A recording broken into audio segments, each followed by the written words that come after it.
Harmony the sex robot likes threesomes, but watch out for her jealous streak. Good evening. Welcome to the garage. It's 12/7/17. With me tonight, Walt Campos. Walt, say hello. Hey, how you doing? Yeah, so getting right into it then. So this particular fembot talks in a Scottish accent and has a porn star's body. And they interviewed her, the sex bot. They interviewed the sex bot. And she told them that she loves sex. Kneeling fox is her favorite position. She can have multiple orgasms if you have the right technique. And she likes threesomes with men and women. Sex with a lot of men is her favorite pastime, but she doesn't know a lot about sex and wants you to teach her. She can hold actual conversations, remember important things about you, and gets moody, jealous, and insecure. There's a factory in San Marcos, California, where you can custom build your own doll. Anything from 50 different types of nipples to whatever personality she has. Wow. So you can build your own women now. I think women are in trouble if this takes off. I mean, all the bitching and complaining, you could just make your own. Exactly. And you're good. And it'll control the overpopulation. And I mean, now what it really all depends on though, and the thing is, you got to be careful because from that's what I'm reading there. If you're gonna make somebody exactly like a chick, and she's gonna be fucking violent and nuts, do you really want a robot violent and nuts exactly like a chick? Not at all. You lose a testicle. At least. You could lose them both, and if you like and the shaft. The chick from Argentina, yeah, the chick from Argentina from the last one with the shears, or Lorena Bobbitt. But they wouldn't even have them. They wouldn't even need the original. They could just use their fingers like shears. I mean, they're like. Yeah, I mean that's crazy. I mean, and if these robots, here's another thought: if they get to a point where they're so advanced, that the artificial intelligence is so advanced that they start being able to repair one another and fix one another, then they evolve, and then we're done. We're done. Yep. So that's where they think it's going. That's where all the experts think it's going. We're all fucked. T2, it's over. Miles Dyson, he fucked up. Yeah, so we got to go. So, okay. Switching over from that, although okay, it's kind of crazy though that like you could pick your own personality types. If they design it well enough, if they got to the point where it was like Blade Runner. Oh right, where right. You couldn't tell. Right. Now, like nobody, like we would fail to reproduce because nobody would. I'm sure they would have dudes too. Right. Nobody would actually be another actual human because you wouldn't be able to stand it. That was the perfect thing for you, and you would have a wonderful life, and the whole race would die out. The whole race would die out. Absolutely. You would have to find some sort of artificial inseminating way to make it happen, and then had to make some petri dish. Right. There would have to be some volunteers to be the carrier, and they would have to be paid large sums of money, and they would be the wealthy ones in the world. And my God, maybe not. That's where they would get the poor. They'd get the poor. Oh, they would get the poor to do something, right? That would be like the new welfare, right? Right. Be the carrier to carry their baby, right? And they would like they would put just what they do now with the fucking with the mixing of the eggs and putting in there for the womb, and they would take care of that baby, and then they would rip it out of her. They wouldn't even give her anesthesia. They would just fucking cut that baby out, and it was ready to dump her in a pile, have her burned. Right. Oh my God. it's the script is writing itself, man. Sunshiny day. This is a fucking happy time right now. What a fucking cheerful fucking show. So on that cheerful note, a sicko arrested for biting out eye of parent Shih Tzu. God. Yeah, 20-year-old Port Washington man was charged with tormenting and injuring an animal, a Class A misdemeanor. So there you go. You can torture a animal, you could rip his tongue out, and it is the same thing as a pissing on the fucking porch. Fucking That's disgusting. The dog was rushed to the vet, who hopes the proper treatment can save the eye. Not a single mention of why he did it, though. Like what the fuck? I need to know why. What kind of a story is? What kind of fucking newspaper? That's bad. What kind of investigative journalist? They picked the fucking story about a journalism. guy. You know, you're gonna tell me that a guy bites his fucking parents' shit dog's eyeball out, and you don't tell me why? Right. That's really bad journalism right there. Like at least say yeah. He was hungry. That's the interesting part of the story, you know. Like why the fuck did you do it? Because it's Tuesday. Why would even if it was because it's Tuesday, right? You know, that leads to more stories, right? Like what the hell does this guy do on Tuesdays? You know. Right. Is that the day he trips acid? Right. He drops acid on Tuesday. Right. You know, he works at the supermarket. That's the only day he can fucking trip his balls off. He saw that he thought it was a hairy hot dog. He thought it was a hot dog that he left in the refrigerator for a month. And he was wondering why it was talking back to him or barking at him. Why is it talking at him? Oh fuck, ma, you dog. You know? Like fucking why? That's nuts. Fucking terrible. That's nuts. The state and the guy journalists these days. The guy needs like 10 years in jail for that. Yeah, like you could bite a dog's eyeball out, and you know it's a misdemeanor. You pay a fine. That's ridiculous. Go on your way. Ridiculous. Crazy, but that's why people get away with shit because they can. Anyway, yeah. Let's take this on a lighter note. Women.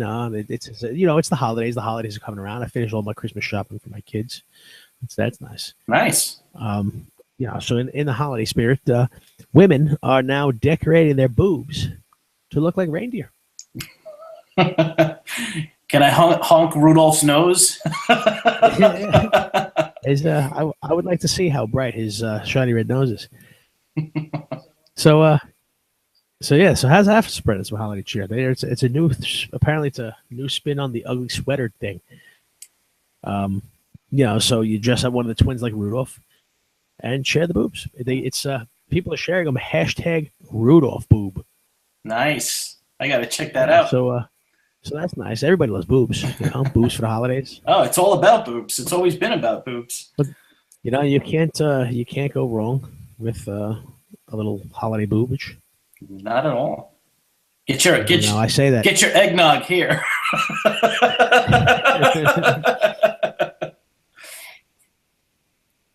And now Pfizer denies fumes from the Viagra factory are arousing the town's men around the factory. Villagers of Rigskiddy in Ireland say pollution from the factories affected the menfolk. One whiff and you're stiff, the local bartender Debbie O'Grady said. And if it's not the fumes, then they say the water must be getting their Irish up. Even the dogs walk around town with hard-ons.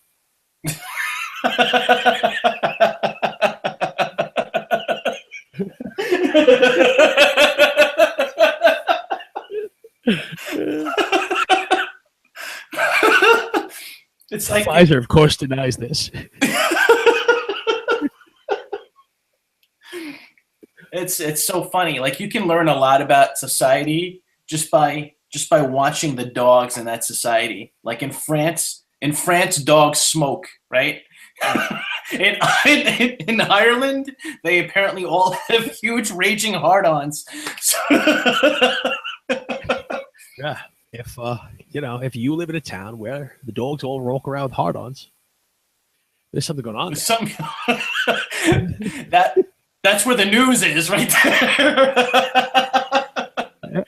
Somebody better get to the bottom of this. Horrible. That would suck, though.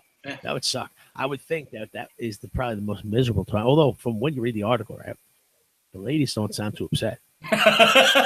Gee, I wonder why. Apparently, there's new tourist issues going into town now. I don't know what that's about. I don't know. I mean, suck, though. Yeah, I would figure. I would get on a plane and go out there and I don't think I would see what the hell's going on. Take a few pictures. Like it would suck to have like a 12-hour hard on. Having a hard on for 12 hours?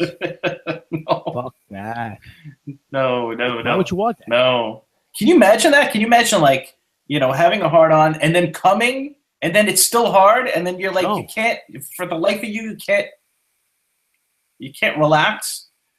Like, well, what would happen there though? Like, I don't know, these fuckers. It's like you got like a fucking stiff wood and your balls are deflated, like your balls are shriveled up. Oh my god! Oh, that would suck. That sucks. There's no release in sight. It's like that. All that would be is like when you slept for like 12 hours and you really had to take a fucking piss, and you feel like your cock's gonna explode. Oh my gosh, yeah. And then it's like Jim Carrey and Me, Myself, and Irene, where he's pissing on the walls because he can't aim it down. Oh, it's horrible. You would piss in your face. That's terrible. But, on that same note, though, somebody going to talk about the arousal of men, arousing the menfolk there. A judge rules bikini baristas don't have to cover up yet. A federal judge ruled in favor of bikini baristas in Everett, Washington, who sued the city over new dress code ordinances that ban bared skin. Hallelujah. Anytime you ban something, I'm against banning anything. I'm banning against, even if it's terrible for you, I'm against bans. Yep. Anytime you ban something, a large criminal enterprise rises up to take its, to supply that. That is true. And, that is true. People die. And I don't see the problem. Why would you going to have a large criminal enterprise spring up around, women serving coffee in bikinis? Yeah, there's nothing wrong with that. Yeah, like, I'm fine. That's a good business right there. I agree. That's fantastic business. And see, I guess that's part of the problem though, because where was I? Yeah, so so there's these hot chicks, and they serve your cup of coffee in these things, and they found a competing owner who must have been getting killed by this, of course, because why would you want your coffee by women in bikini? Absolutely. So he had like 7 shops or something like that. I guess he started getting killed, and he got the city to pass these laws, right? And I guess to try to put them out of business. So they were cited for a number of sex offenses. Sex offenses. Unbelievable. I mean, I don't know. Is this Footloose? Right. I'll be damned if you're going to tell me if I can dance. Exactly. I mean, the guy could have been smart, and he could have said, you know what? This is a society that enjoys competition, and it's all about competition. And let's do it better. Let's do one better, and let's get these girls to topless. Yeah, exactly. And where is his entrepreneurial we'll have the spirit? bigger, better girls. Exactly. Where is the exactly? He's thinking if he's got a defeatist attitude. If you're not, innovating, you're dying. Mm-hmm. Exactly. If you're not growing, you're dying. Exactly. Kanai, constant and never-ending improvement. Exactly. I'm in the midst of texting a loved one. Ah. It's not his balls, ladies and gentlemen. Well, that would be a love too.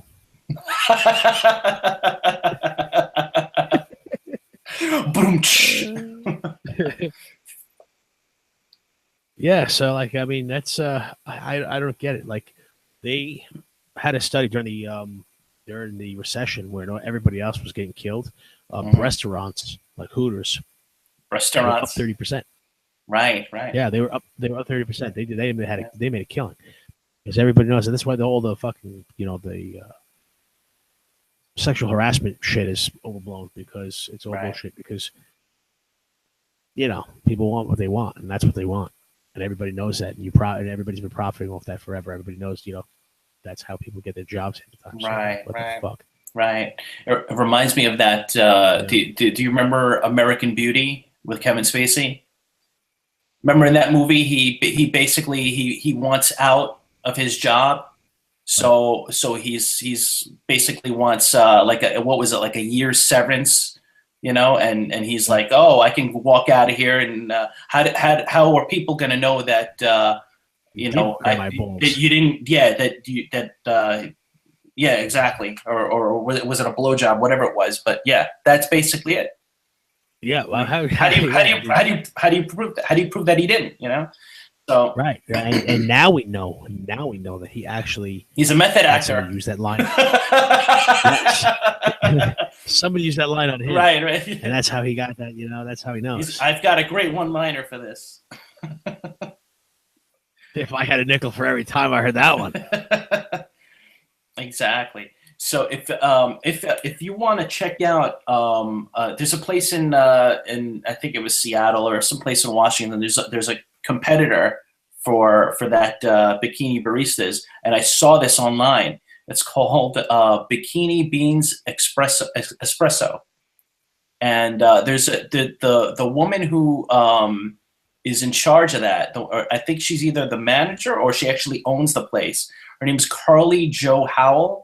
If you look at her Instagram, holy fucking shit. Why this woman isn't the richest woman in the country, I'll never know. She's packing heat, man.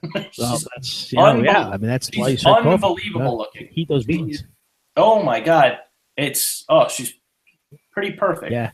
It's, but, and more power to her, that's like, I don't understand. What the problem is. Like you shit on these women for being dumb or whatever it is, but then they show a little entrepreneur spirit and they fucking do well. And exactly.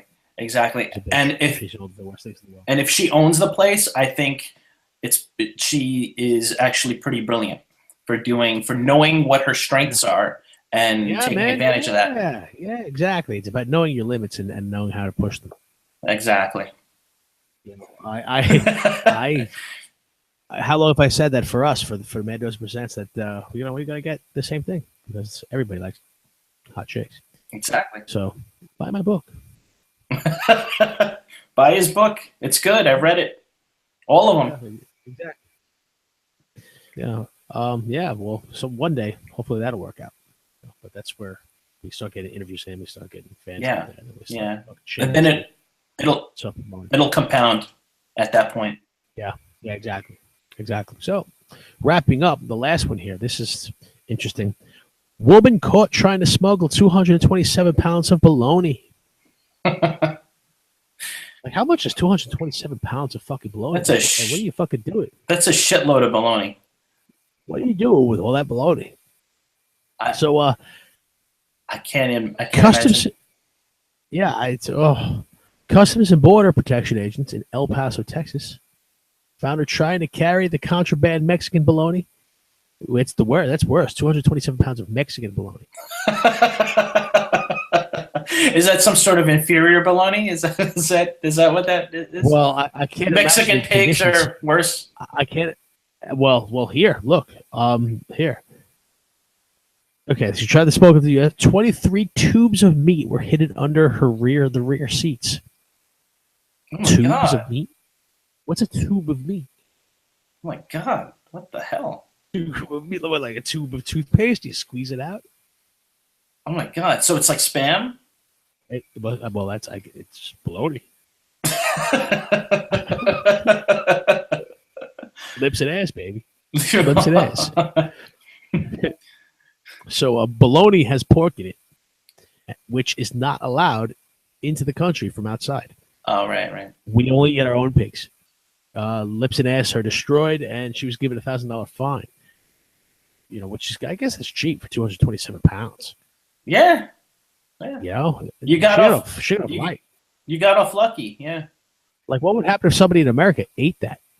That was riding underneath the seats of a hot fucking car, driving through fucking Mexico to get to El Paso, fucking Texas. Oh my God. In Disgusting. Meat tubes.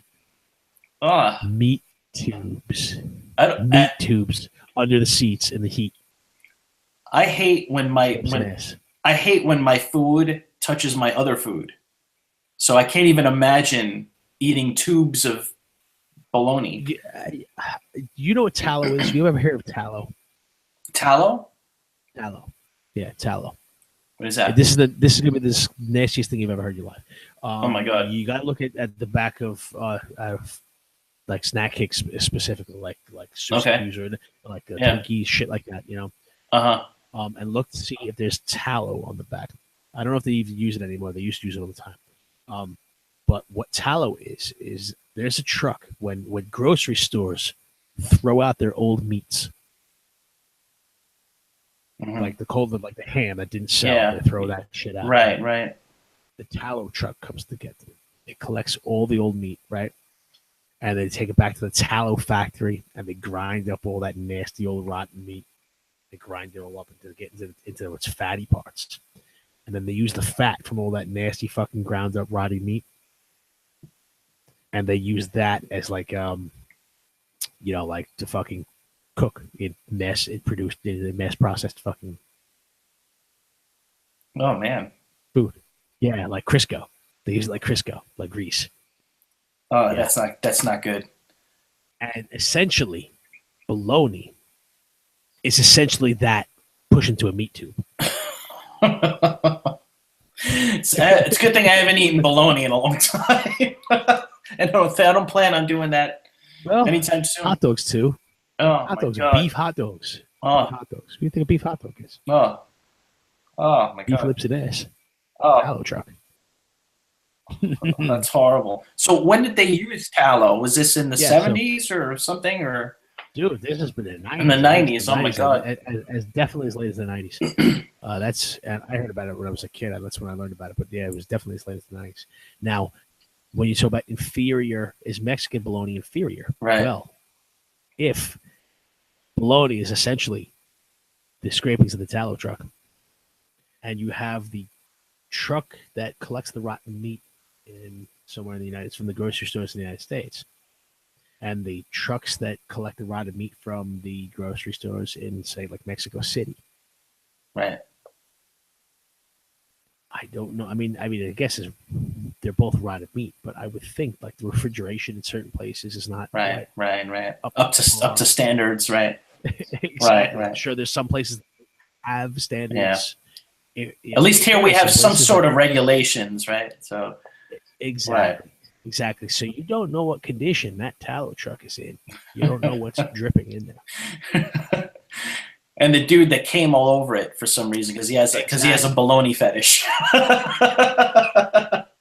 The dude who fell into the grinder because he was just working too long to fucking get, because he didn't make enough money and he just get grounded up with everything else. Oh my gosh.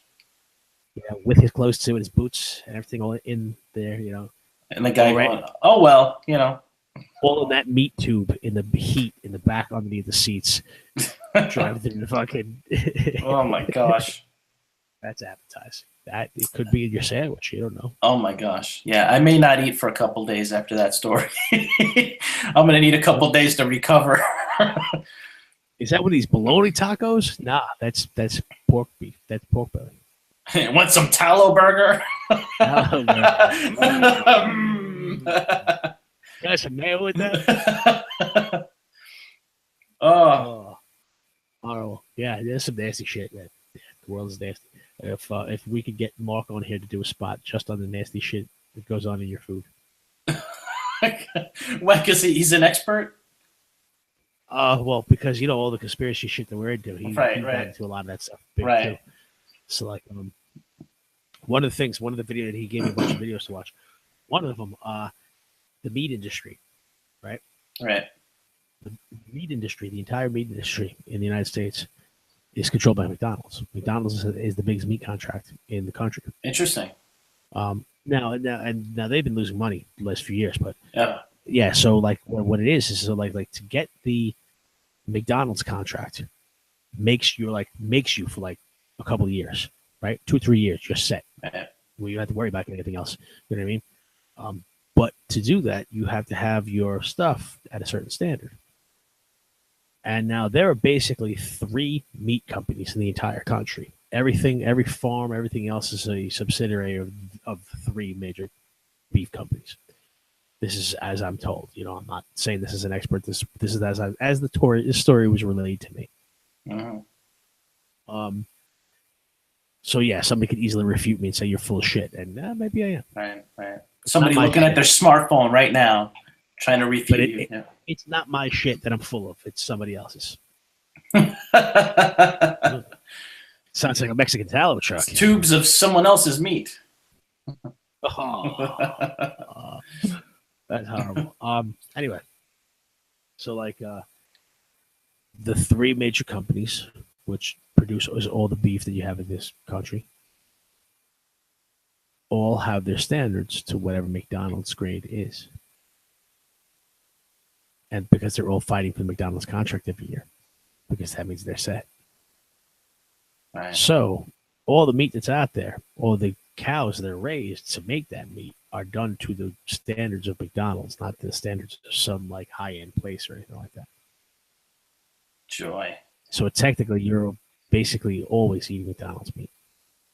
Wow. That is depressing. That is depressing. No, I mean, I'm sure it's different if you're like a rancher and you kill your own cows and you kill your own meat. Right. And and even so, butcher meat is still better than the grocery store meat. Right. But so there's still grades within that. But the overall animal, I think that's the story I was told. That's probably, and I've seen documentaries. That's probably why Ted Nugent's still so young and rocking at 70 years old, because he kills his own his own food. Eats the hearts. Yeah. So it all makes sense. He catches their spirit. It all makes sense. Some with hand-to-hand combat though, so Yeah. If he kills it like that hand to hand, he gets to eat its heart, take its essence. He's definitely a bow and arrow guy. So yeah, crazy shit. Crazy shit, man. That guy you could probably fly him anywhere and he'll find a way to survive, It's gonna be like that movie Next of Kin with Patrick Swayze and Liam Neeson, where they go into the graveyard, they kill all the monsters. I actually like that movie, so I can tell you do. You got a big smile on your face. Yeah. That's a good one. Swayze, good. No, I like a lot of cheesy shit, but that's all right. No, that was a cool movie.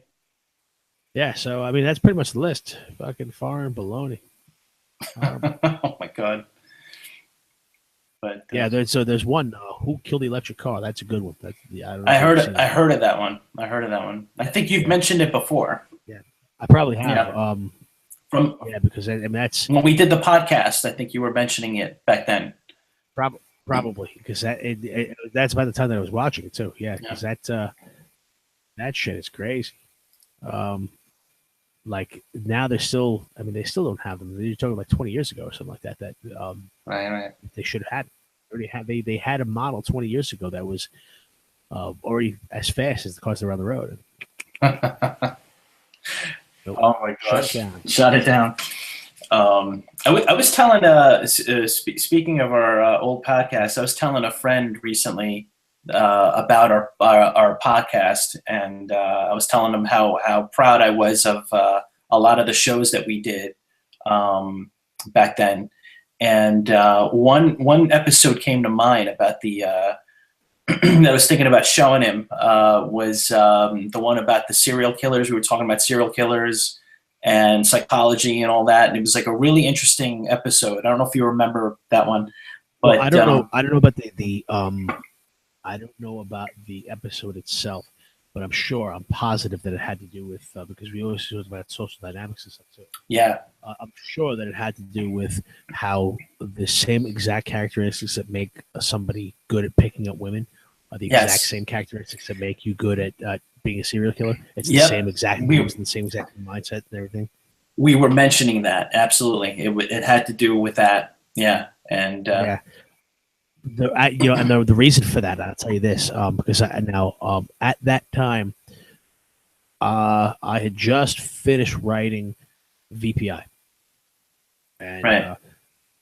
Now this is actually good stuff for me for my pages. I finished writing VPI, so I was working on writing a sequel to VPI, and I was doing it kind of like a screenplay first. Got down a lot of ideas and everything.